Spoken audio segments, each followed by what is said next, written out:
తాకట్టులో ఉన్న బంగారాన్ని విడిపించి ఆ రోజు ఆన్లైన్ రేట్‌కు మేము కొనుగోలు చేస్తాం. అక్షయ గోల్డ్ హబ్. ఓం శ్రీ గురుభ్యో నమః. హరి ఓం. లక్ష్మీం క్షీరసముద్రరాజతనయాం శ్రీరంగదామేశ్వరీం దాసీభూత సమస్తదేవవనితాం లోకైకదీపాంకురాం శ్రీమన్మందకటాక్షలబ్ధైవవద్బ్రహ్మేంద్రగంగాధరాం త్వాం త్రైలోక్యకుటుంబినీం సరసిజాం వందే ముకుందప్రియాం. అగజానన పద్మార్కం గజానన మహర్నిశం అనేకదంతం భక్తానాం ఏకదంతముపాస్మహే. శ్రియః కాంతాయ కళ్యాణ నిధయే నిధయేర్థినాం శ్రీవేంకటనివాసాయ శ్రీనివాసాయ మంగళం. మంగళం కౌసలేంద్రాయ మహనీయ గుణాత్మనే చక్రవర్తి తనూజాయ సార్వభౌమాయ మంగళం. వాగర్ధావివ సంపృక్తౌ వాగర్ధ ప్రతిపత్తయే జగతః పితరో వందే పార్వతీ పరమేశ్వరౌ. అందరికీ నమస్కారం. సమస్త సన్మంగళాని భవంతు. నిత్య శ్రీరస్తు నిత్య సన్మంగళాని భవంతు. 2026 ఈ ఇంగ్లీష్ క్యాలెండర్ ప్రకారంగా దాదాపుగా మనకున్నటువంటి వెస్టర్న్ ఆస్ట్రాలజీ ప్రకారం, అంటే పాశ్చాత్య ఆస్ట్రాలజీ జ్యోతిష విధాన ప్రకారంగా సంవత్సర ఫలితాలు ఎలా ఉంటాయి, దాన్ని ఇంచుమించుగా మనము దాదాపుగా 4 గ్రహాలని కలుపుకోవడం, అంటే ఇంచుమించుగా 4 గ్రహాలని కలుపుకోవడం, శని, గురుడు, రాహుకేతువు. అయితే మరి ఇది మనకి ఉగాది నుంచి కదా పంచాంగ శ్రవణము, మరి ఇప్పుడు ఫలితాలు ఎందుకు చెప్తున్నారు అనేటువంటి భావన మీకు ఉండొచ్చు. అంటే కొంతమందికి ఉత్సుకత ఉంటుంది. 2025 నాకు ఇలా ఉంది. They are calculated January 1 to 31 December. ఈ జనవరి 1 నుంచి 31 వరకు, డిసెంబర్ 31 వరకు లెక్కించుకునేటువంటి వ్యక్తుల కొరకు వాళ్ళ సంవత్సరం ఎలా ఉంది కావాలి అంతవరకే. దాంట్లో సనాతన ధర్మానికి కట్టుబడిన వాళ్ళు కొంతమంది ఉగాది పంచాంగం చూస్తే, ఇతర మతాల వారు వారి వారి యొక్క మతానుసారంగా ఈ ఇంగ్లీష్ క్యాలెండర్ ఎలా ఉంటుంది 2026 ఓన్లీ అనేటువంటి ఉత్సాహంతో అడుగుతూ ఉంటారు. కాబట్టి దాన్ని కొంత రాబోయేటువంటి గ్రహ సంచారాన్ని కలుపుకుంటూ ఇప్పుడున్నటువంటి 4 మాసాలు, అంటే జనవరి, ఫిబ్రవరి, మార్చ్, ఈ మాసాలని మనం కలుపుకుంటూ చెప్పేటువంటి గోచార ఫలితాలే 2026 వెస్టర్న్, అంటే ఆస్ట్రాలజీగా, అంటే గోచార ఫలితాలుగా, సంవత్సర ఫలితాలుగా, ఇంగ్లీష్ క్యాలెండర్ సంవత్సర ఫలితాలుగా చెప్పబడుతుంది అన్న విషయాన్ని గమనించుకోండి. అనవసరంగా దానికి ఉగాది గురించి చెప్పేవి చెప్తున్నారు మారిపోతున్నారు అనకండి. ఉగాది పంచాంగంలో జగల్లగ్నం, వర్షలగ్నం, నవనాయక ఫలితం అవన్నీ చాలా వేరే ఉంటాయి. సో అప్పుడు మీకు ఉగాది ఫలితాల ముందు, అంటే మీకు ఫిబ్రవరి, మార్చి ముందే చెప్పే ప్రయత్నం చేస్తాం. ఈ 2026లో ఉన్నటువంటి ఫలితాలు ఏంటి, అంటే ఎలా ఉన్నాయి అసలు అని అడిగితే, ముఖ్యంగా మనకి చాలా మటుకు కొంత 12 రాశుల ఫలితాలు చూసినప్పుడు సింహరాశి వారి ఫలితాలు ఎలా ఉన్నాయి, దాదాపుగా ఈ యొక్క ఇంగ్లీష్ క్యాలెండర్ 2026 క్యాలెండర్ ప్రకారంగా ఈ సింహరాశి వారికి అయితే నేను ఈ ఉగాది పంచాంగం చూసిన తర్వాతనే మీకు స్పష్టమైన వివరాలు ఇచ్చే అవకాశం ఉంది. ఎందుకంటే సింహరాశి వారికి కాస్త జన్మలో గురుడు అతిచారంలో రావడం, అక్కడి నుంచి మళ్ళీ ద్వితీయ స్థానం ధనస్థానంలో వెళ్ళడం, మరి ఈ రాశి వారికి కొంతవరకు శుభయోగం కనబడుతోంది. కానీ పంచాంగ ఫలితాల్లో చూసుకున్నట్టయితే, అంటే ఈ ఇంగ్లీష్ క్యాలెండర్ చూసుకున్నట్టయితే కొంత ప్రారంభంలో సామాన్య ఫలితాలుగా ఉంటూ, అంటే ప్రారంభంలో సామాన్య ఫలితాలు ఉంటూ, అంటే ఎప్పటి వరకు దాదాపు ఏప్రిల్, మే వరకు సానుకూల ఫలితాలు ఉంటూ సామాన్యంగా ఉంటూ, మే తర్వాత నుంచి వీరికి కొద్దిగా ఇబ్బందికర వాతావరణం కనబడుతోంది. కానీ చాలామందికి సింహరాశి వారికి అనుకూలంతర ఫలితాలని చెప్తున్నాను నేను. ఎందుకంటే అదేంటి సార్ అండి, పంచాంగంలో ఉంటే నువ్వు వ్యతిరేకంగా సొంత పైత్యం ఏంది అనుకుంటారేమో. ఇక్కడ నా ఉద్దేశం ఏంటంటే, అతిచారం వల్ల వీరికి కొన్ని యోగాలు కలగబోతున్నాయి.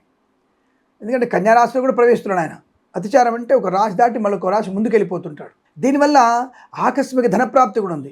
అక్కడ కనుక మనము ఈ ఆకస్మిక ధనప్రాప్తిని మనం గట్టిగా పట్టుకోగలిగితే, అది ఎప్పుడో చెప్పండి పట్టుకుంటాము, అదేమైనా బంతి పట్టుకోవడానికి ఫుట్బాల్ కోర్ట్లో ఉన్నటువంటి గోల్ కీపర్లం ఏమన్నా అనేటువంటి భావన కూడా ఉంటుంది. ఇటువంటి కొద్దిగా గమ్మత్తైన కామెంట్స్కి నేను దిమ్మెత్తైనటువంటి సమాధానం చెప్పాల్సి వస్తుంది. కాబట్టి కాస్త సంయమనం ఆలోచించండి. ఇక్కడ మీకు అందుకే అంటున్నా, ఉగాది పంచాంగం తర్వాతనే ఈ గురుడు యొక్క మార్పు ఏ డిగ్రీలో ఉంటుంది, ఏ నక్షత్రంలో వెళ్తున్నాడు అనే విషయాన్ని చూసి చెప్పగలుగుతాను నేను.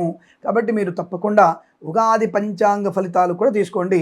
నేను మాత్రం యాక్చువల్గా ఇక్కడ ఫలితాలు పైకి కనబడడానికి మే తర్వాత బాగులేదు అని స్పష్టంగా చెప్పేస్తుంది.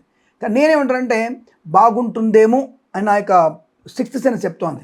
నీ సిక్స్త్ సెన్స్ ఎవరికి కావాలి, గ్రహ సంచారం కావాలంటే మరి రేపు ఫ్యూచర్లో అందుకే ఉగాది పంచిన తర్వాత గ్రహ సంచారం చూసి చెప్తాను. బట్ ఏదేమైనా ఇక్కడ బాగలేదన్నటువంటి విషయం కనబడుతుంది కనుక మద్యపాన సేవన చేయకండి, అలాగే వాహన వేగాన్ని పెంచకండి. భక్తాగ్రేసరులు, లంచ భక్తాగ్రేసరులు ఈ లంచం అనే పుచ్చుకొని ఉద్యోగాన్ని పోగొట్టుకునే అవకాశం ఉంది. అలాగే నిర్మాతలు ఈ యొక్క ఇంగ్లీష్ క్యాలెండర్ ప్రకారంగా చూసుకున్నప్పుడు నెత్తిన తెల్లగుడ్డ వేసుకోవాల్సి వస్తుందేమో నిర్మాతలు, జాగ్రత్త.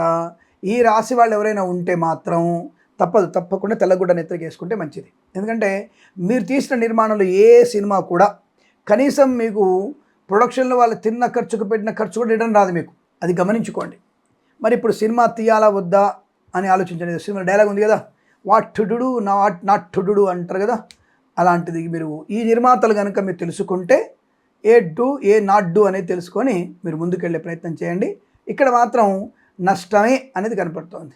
ఎప్పటి నుంచి మళ్ళీ బాబు మే తర్వాత నుంచి బాగలేదని తెలుస్తోంది. మరి ఇప్పుడు జాగ్రత్తగా ఉంటాలా వద్దనేది మీరు ఆలోచించుకుంటే మంచిది. ఏదేమైనా ఇక్కడ మాత్రం నెగిటివ్ ఫలితాలు కనబడుతున్నాయి. నిర్మాతలు జాగ్రత్త, నటినట్లకి అవకాశం లేదు. డైరెక్టర్లు కూడా మిమ్మల్ని నిద్ర గుడ్డేసే ప్రయత్నం చేస్తారు. డైరెక్టర్ది పోయిందేమో స్వామి, పోయేదంతా కూడా నిర్మాతదే, వచ్చిన నిర్మాతదే అంటారు వాళ్ళు. మరి వచ్చిన తర్వాత పర్సంటేజ్ ఇవ్వాలి అందరికీ. నిర్మాతకి ఇంత ఇవ్వాలి, అది సినిమా హీరోకి ఇవ్వాలి, హీరోయిన్కి ఇవ్వాలి, డైరెక్టర్కి కూడా ఇవ్వాల్సి వస్తుంది. అంటే మనం వస్తే కమిషన్ అందరికీ ఇవ్వాలి, రాకపోతే మాత్రం మాకు సంబంధం లేదు, నీ సినిమా నువ్వు మేము బాగా తీసాం, నీది పోయింది ఎక్కడో అంటాడు వాడు, నీ గ్రహచారం. సరే, అంత అర్థార్థం ఎందుకు కానీ సినిమా విషయంలో జాగ్రత్త ఉండే ప్రయత్నాన్ని చేయండి. కళాకారులు, క్రీడాకులు జాగ్రత్త. రాజకీయ నాయకులు కూడా మే తర్వాత రాజకీయ సన్యాసం తీసుకోవాల్సి వస్తుంది. ఎందుకంటే కొన్ని ఎలక్షన్స్ ఈ రాశి వారికి రాజకీయ సన్యాసానికి దారిస్తుంది. ఒక మినిస్టరో లేదా ఏదైనా వ్యక్తులో ఈ పుర ఎన్నికలు కానీ ఇంకొక ఎన్నికలు కానీ మీకు దెబ్బ మీద దెబ్బ కొట్టే అవకాశం ఉంది, జాగ్రత్త. కాబట్టి మీరు ఎట్టి పరిస్థితులకు జాగ్రత్త లేకపోతే కష్టం. రాజకీయ నాయకులకు ఇబ్బందులు ఉన్నాయి.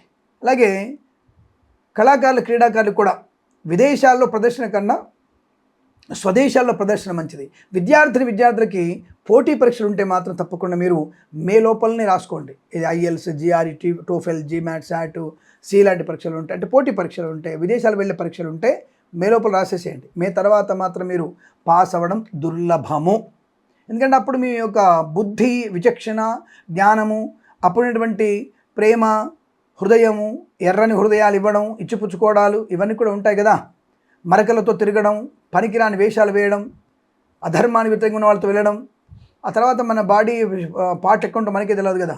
కాబట్టి అక్కడ మీరు ఆశ నిరాశ అయిపోతుంది. కాబట్టి జాగ్రత్తగా ఉండండి. కాబట్టి మే లోపల రాసుకున్నానుకో, బుద్ధి విచక్షణ, నేను వెళ్ళాలి, విదేశాలు చదువుకోవాలి, నేను నమ్మనాలకు పేరు తేవాలి, నేను నా సంకల్పం నిలబెట్టుకున్నటువంటి జ్ఞానం ఉంటుంది. కాబట్టి మే లోపలటువంటి ప్రయత్నాలు చేయడం అనుకూలంగా ఉంటుంది. అలాగే ఐఏఎఫ్, ఐవీఎఫ్ ద్వారా సంతానం పొందడానికి ప్రయత్నం మీరు ఏప్రిల్ లోపల చేస్తే మంచిది. ఆ తర్వాత మీకు అవకాశాలు కష్టం, సక్సెస్ అయ్యే అవకాశాలు ఉండవు. ప్రేమ వివాహాలు చెల్లవు. పెద్దల అంగీకారంతో వివాహాలు కూడా మీకు నష్టాన్ని కలిగించే అవకాశాలు ఉంటాయి. ప్రయాణాలు, దీర్ఘకాలికమైన ప్రయాణాలు ఏమైనా ఉంటే మాత్రం మే లోపల ఏర్పాటు చేసుకోండి. ఆ తర్వాత ప్రయాణాలు కూడా చేయవచ్చును, చేయొద్దని చెప్పట్లే, కానీ జాగ్రత్తగా ఉండండి. సింగిల్గా వెళ్ళకండి. ఎక్కడైనా తీర్థయాత్ర వెళ్ళంటే బంధువులతో వెళ్ళండి. మల్టీ ట్రాన్స్పోర్టేషన్ వాడండి. వేగాన్ని కంట్రోల్ చేసుకోండి. మద్యపాన సేవన చేయకండి అని చెప్తోంది. అలాగే share market, speculation, communities, crypto currency, bit కాయిన్స్లలో దీర్ఘకాలిక పెట్టుబడి పెట్టవచ్చు, లాభం. లాటరీల వైపు వెళ్ళకపోవడం ఉత్తమం. జూదం మీకు ప్రమాదం, ప్రాణహాని. ఈ విషయాన్ని గమనించుకుంటే మంచిది. అలాగే వ్యాపారపరంగా ఫార్మా, సిమెంటు, ఐరన్, ఇటుకలు, ఇసుక, రాగి, ఇత్తడి, మైనింగ్, కన్స్ట్రక్షన్, రియల్ ఎస్టేట్, మద్యపాన, హోటల్, ఆటోమొబైల్, ఎలక్ట్రానిక్, ఎలక్ట్రికల్, విద్యాలయ, వ్యాయామ, చిట్ ఫండ్, ఫైనాన్స్ వ్యాపారంలోను, సీనియర్ సిటిజన్స్కి, మహిళా మండలి కూడా నష్టము. కన్స్ట్రక్షన్, రియల్ ఎస్టేట్, మద్యపాన, హోటల్, ఇంటీరియర్, ఎక్స్టీరియర్, ఫర్నిచర్, గాజు పరిశ్రమ నష్టాలు. Boutiques, beauty parlour, bamboo depot, బాణసంచ కర్మాగారం, టైర్ల వ్యాపారం, ముద్రణాలలో కూడా ఇబ్బంది కలిగే అవకాశం. లేనిపోని అవరోధాలు, చికాకులు, అనుకున్న పనులు ఆలస్యం అవ్వడం లాంటివి కనబడుతున్నాయి.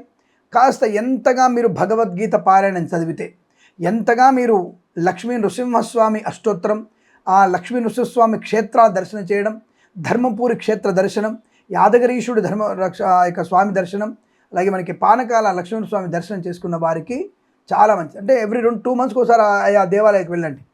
అద్భుతమైనటువంటి లక్ష్మీ నృసింహస్వామి దర్శనం వల్ల మీకు అనేక రకాల శుభయోగాలు పొందుకునే అవకాశం.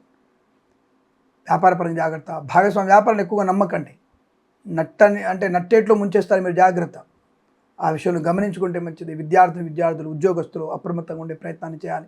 కన్సల్టెన్సీ మీద మే, జూన్ తర్వాత ఎవరి మీద ఆధారపడకండి. మ్యారేజ్ బ్యూరో నుంచి వచ్చేటువంటి సమాచారాలు కూడా కాస్త తప్పుడు సమాచారాలు ఉంటాయి.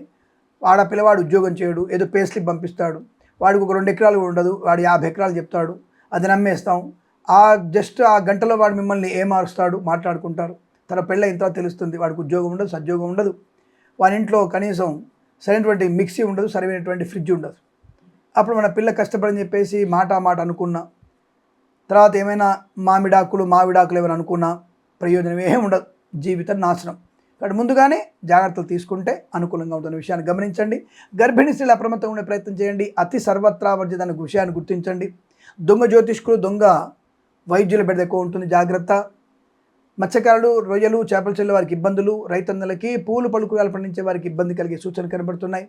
వేద పండితులు, పురోహితులు, బ్రాహ్మణత్వములు, కులవృత్తుల వారికి, జ్యోతిష్య పండితులకి, వైద్యులకి, వైద్య బృందాల వారికి, న్యాయవాదులకి, ఎల్ఐసి, మెడికల్, గృహ నిర్మాణ జంటలకు కూడా మే జూన్ వరకు బాగా ఉంది. ఆ తర్వాత నుంచి పెద్దగా అనుకూలవంతమైన ఫలితాలు లేవు. సరే, ఏదైనా సరే మళ్ళీ ఒకసారి ఉగాది తర్వాత మనం పరిశీలన చేద్దాం. ఏదేమైనా జాగ్రత్తగా ఉండే ప్రయత్నం చేస్తే మీకు మంచి విషయాన్ని గమనించుకుంటూ, ఈ సంవత్సరం ఇంగ్లీష్ క్యాలెండర్ ప్రకారంగా, ప్రతి సంవత్సరం ఇంగ్లీష్ క్యాలెండర్ ప్రకారంగా మీకు ఆనందమయ జీవనం ఉండాలని కోరుకుంటూ, సర్వే జనా సుఖినో భవంతు. ప్రేమతో మీ కిరణ్ శర్మ.